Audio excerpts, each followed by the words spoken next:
और भाई दिन चढ़ गया मेरी अम्बे, हो रही जय जयकार मंदिर विच, आरती जय मां सचियां जोतां वाली, आरती जय मां।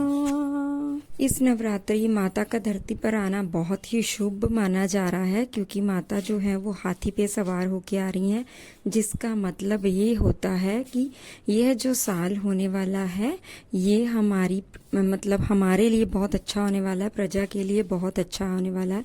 तो जो भी लोग इस बार पहली बार नवरात्रि का व्रत करने जा रहे हैं उनके लिए मैं कुछ यहाँ पे नियम बता रही हूँ। आगे जो मेरा जो व्लॉग है वो आपको सुबह ब्रह्म मुहूर्त में देखने को मिलता है। इस बार मैं अपनी शाम की पूजा से ये व्लॉग जो है वो स्टार्ट कर रही हूँ। तो सबसे पहले तो हम अमावस्या के दिन पितरों का तर्पण करने के बाद गंगा जल से पूरे घर को अच्छी से शुद्ध कर लेंगे। उसके बाद जो पूजा स्थल है, हमारा जो मंदिर है, उसको अच्छे से साफ कर लीजिएगा। फिर अगर आपके घर में सूखे हुए पौधे हैं उनको हटा दीजिएगा। और उसके बाद अगर पुरानी फोटो या मूर्ति कोई आपके घर में है तो उसे पानी में बहा दीजिएगा, उसे भी घर से बाहर निकाल दीजिएगा। माता रानी के लिए मंदिर में सजावट कर लीजिएगा, जितना हो पाए उतना ही कीजिएगा। अपने शरीर को ज़्यादा कष्ट मत दीजिएगा, क्योंकि अगले दिन से आपको नवरात्रि का व्रत रखनी है। तो सबसे पहले हम बात करते हैं कि महिलाओं को बाल जो है वो किस दिन धोने हैं। तो मैं आपको बता दूं कि आप सोमवार के दिन सुबह 5:50 से पहले अपने जो बाल है वो धो सकती हैं। सूर्य उदय से पहले पहले आप धो लीजिएगा, सूर्य उदय के बाद जो है वो बाल नहीं धोनी है। तो उसके बाद व्रत के जो नियम हैं वो क्या क्या हैं, तो आपको पता ही है व्रत में हम लहसुन प्याज बिल्कुल भी नहीं खाते हैं। तामसिक भोजन जैसे शराब, नशा, कोई भी कुछ भी ऐसा चीज़ों का सेवन नहीं करनी चाहिए। आप अपनी किचन से प्याज और लहसुन जो है उनको बाहर कर दीजिएगा। तो बाल या फिर नाखून जो है वो भी नहीं कटवाते हैं, अगर बच सके तो बचिएगा। और आप थ्रेडिंग वगैरह है जो वो करवा सकती हैं। चमड़े से बनी हुई चीज़ों का इस्तेमाल भी बिल्कुल भी मत कीजिएगा। जो भाई लोग हैं वो भी अमावस्या के दिन अपने जो बाल हैं कटवा सकते हैं, अपनी दाढ़ी जो है वो बनवा सकते हैं।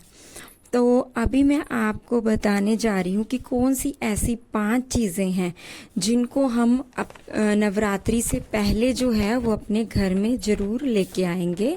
तो उससे क्या है, हमारे घर में सुख समृद्धि आएगी, सकारात्मक ऊर्जा जो है उसका निवास होगा और आपका जो ऑरा है वो भी बढ़ेगा। तो सबसे पहले हम बात करते हैं कि नवरात्रि से एक दिन पहले जो है वो रविवार है। जैसे कि मैं आपको पहले अपनी पुरानी वीडियोस में भी बता चुकी हूँ कि रविवार को मिट्टी के बर्तन जो हैं वो नहीं खरीदे जाते हैं। जो आप अखंड ज्योत जलाओगे या फिर आप जो बीजोगे तो वो मिट्टी के बर्तन ही उसके लिए चाहिए होते हैं। तो वो रविवार के दिन खरीदना जो है वो शुभ नहीं माना जाता है। तो इसीलिए आप रविवार से पहले ही जो कलश है या फिर जो दिया है उसको खरीद कर रख लीजिएगा। तो पहली चीज़ तो ये हो गई। मिट्टी जो है ना उसको सबसे शुद्ध और पवित्र माना जाता है, इसलिए इसका उपयोग है जो शुद्ध चीज़ों में किया जाता है। माँ दुर्गा की पूजा में मिट्टी के पात्रों का ही उपयोग किया जाता है। तो दूसरी चीज़ यह है कि आप चांदी का सिक्का जरूर खरीद लीजिए। चांदी का सिक्का खरीदने से घर में सौभाग्य बढ़ता है और सकारात्मक ऊर्जा जो है वो भी बढ़ती है। तो ये जो चांदी का सिक्का है, आप जब कलश स्थापना करेंगी तो आप उसमें ये चांदी का सिक्का डाल दीजिएगा। और उसके बाद जब 9 दिनों के बाद हम कलश को हटाएंगे तो जो चांदी का सिक्का है वो आप अपने घर की तिजोरी में रख सकती हैं, या फिर जहाँ पे भी आप अपने घर में पैसे रखते हैं आप वहाँ पे रख सकते हैं। तीसरी चीज़ जो है कि हमें नवरात्रि से पहले जो है वो जौ जरूर लेके आना है, क्योंकि जो है वो हम माता रानी के लिए, दुर्गा माता के लिए पूजते हैं और माता रानी को वो बहुत ज़्यादा प्रिय है।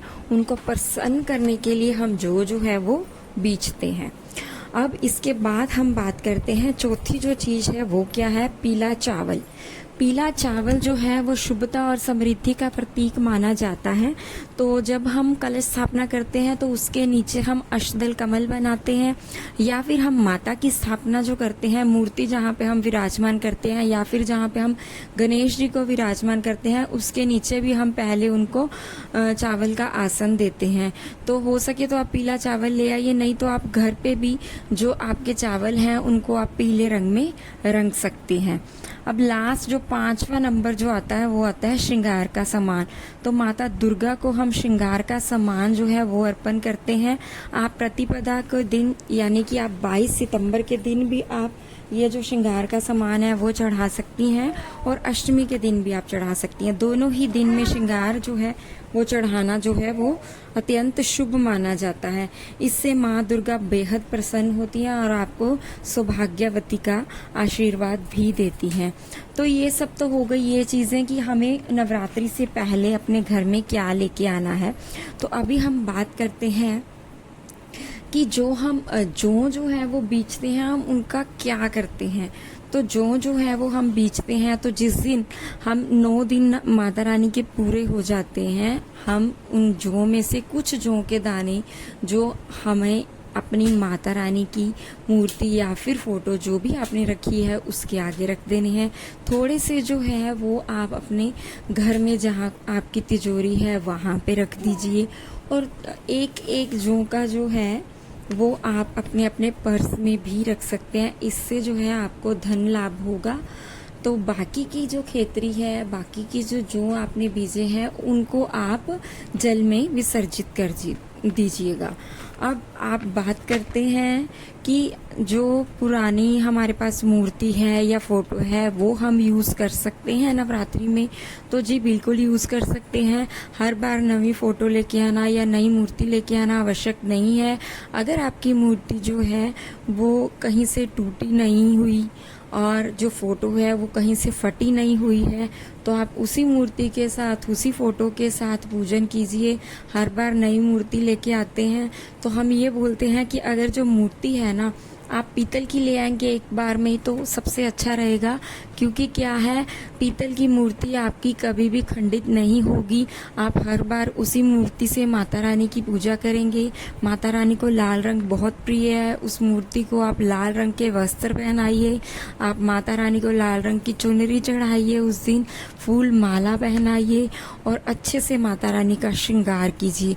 तो ये जो मूर्ति आप हर साल यूज करेंगे, जैसे जैसे हम किसी भी माँ की मूर्ति को या फिर गणेश जी की मूर्ति को या जो भी आपके घर पे है, लक्ष्मी माता की मूर्ति जो भी है आपके घर पे, तो आप जैसे जैसे उनकी पूजा करते हैं, हम मतलब मैं नहीं, सब लोग यही कहते हैं कि उनमें जो है प्राण प्रतिष्ठा हो जाती है। अपने आप ही मूर्तियों को प्राण प्रतिष्ठा करवाने की जरूरत नहीं पड़ती है, अपने आप ही उसमें प्राण प्रतिष्ठा हो जाती है। तो अगर आपको मेरा ये व्लॉग पसंद आ रहा है या आपको मेरी बातें जो हैं वो पसंद आ रही हैं तो चैनल को सब्सक्राइब करके जाइएगा। अगर आप पहली बार मेरे चैनल पे आए हैं तो मैं आपको बता दूं कि मैंने पीछे सारी वीडियोस डाल दी हैं जिसमें मैंने घट स्थापना का शुभ मुहूर्त जो है उसके बारे में बताया है। फिर मैंने ये बताया है कि पितृपक्ष में हमें जो है नवरात्रि का सामान जो है वो लेके आना चाहिए या नहीं लेके आना चाहिए। फिर मैंने ये बताया है कि हमें नवरात्रि में क्या क्या नहीं करना चाहिए और क्या क्या सामान ऐसा है जो हमें लेके आना चाहिए। बाल कब धोनी है ये भी मैंने बताया है। तो आप जाके उन वीडियोस को चेक कीजिए कि मैंने उन वीडियोस की मदद से आपकी थोड़ी सी हेल्प अगर हो जाए तो मेरे चैनल को सब्सक्राइब कर दीजिएगा। यहाँ पे रात के समय में मैं माता रानी को और बाकी के जो भी भगवान मेरे मंदिर में अभी विराजमान है मैं उनको भोग लगा रही हूँ। उसके बाद में मैं अपने घर की जो किचन है उसको साफ करूंगी, क्योंकि रात के समय में कभी भी आप अपने बर्तन जो हैं उनको छोड़ के मत सोइएगा। अपने घर की जो किचन है उसको साफ सुथरा करके ही सोइएगा। कहते हैं कि अगर आप बर्तन जो है वो ऐसे ही जूठे डाल के सो जाते हैं ना तो उससे लक्ष्मी माता जो है वो आपसे रूठ जाती हैं और हमारे घर में जो धन की जो हानि होनी शुरू हो जाती है या फिर कोई बीमारी जो है वो आ जाती है। जैसे आपको पता है अभी पितृपक्ष के दिन चल रहे हैं, पितृपक्ष चल रहा है, तो इसीलिए मैं अपने किचन को साफ सुथरा करने के बाद उसमें पितरों के नाम से एक रोटी या फिर कोई भी मतलब खाना जो भी आपने घर में बनाया है जिसमें लहसुन प्याज नहीं है, आप वो रख दीजिए। उसके बाद आप 1 लोटा जो जल है वो रख दीजिए। तो जो लोटे का जो जल है वो आप सुबह अपने गमलों में भी डाल सकते हैं या फिर अपने घर के बाहर उससे छिड़काव कर सकते हैं। और जो खाना आपने रखा है वो आप गाय को डाल सकते हैं या फिर आप कुत्ते को डाल सकते हैं।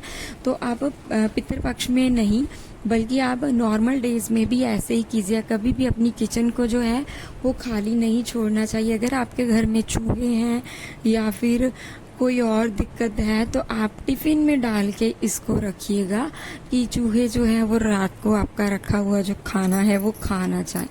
तो ये प्रॉब्लम हमें नवरात्रि में भी आती है। अगर आप खेतरी बीज रहे हो तो आप अपनी खेतरी को जो है वो 2 से 3 दिन के लिए ढक के रखो, जब तक आपके जो है वो फूट ना जाए, उसमें से जो माता रानी हमें दर्शन ना दे दे, तब तक आप लोग क्या कीजिए, आप उनको ढक के रखिएगा।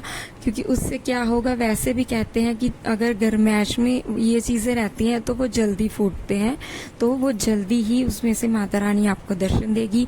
आई होप कि आप सबकी नवरात्रि जो है वो बहुत अच्छी जाए। ऐसी ही प्यारी प्यारी वीडियोस के लिए मेरे चैनल को सब्सक्राइब करके जाइएगा। और फिर मिलती हूँ मैं आपके साथ अगली वीडियो में। मैं आपके साथ शेयर करूँगी कि हम बिना कलश स्थापना के, बिना जो बीजे, हम नॉर्मल तरीके से माता रानी की पूजा आराधना कैसे कर सकते हैं इन 9 दिनों में। क्योंकि बहुत से ऐसे लोग हैं जिनके पास टाइम ही नहीं है इतना, वो डेली जॉब पे जाते हैं, या फिर कई बच्चे ऐसे हैं जिनके मैसेजेस आते हैं कि हम हॉस्टल में रहते हैं लेकिन हम नवरात्रि व्रत करना चाहते हैं या माता रानी की पूजा करना चाहते हैं, तो हम वो पूजा जो है वो कैसे करें। तो इसलिए मैं वो वीडियो आपके साथ लेकर आऊँगी। तब तक के लिए आप जय माता दी लिख के जाइएगा और मेरे चैनल को सब्सक्राइब करके जाइएगा। धन्यवाद आपका मेरे को यहाँ तक सुनने के लिए और मेरे को अभी तक इतना प्यार देने के लिए। बहुत बहुत शुक्रिया।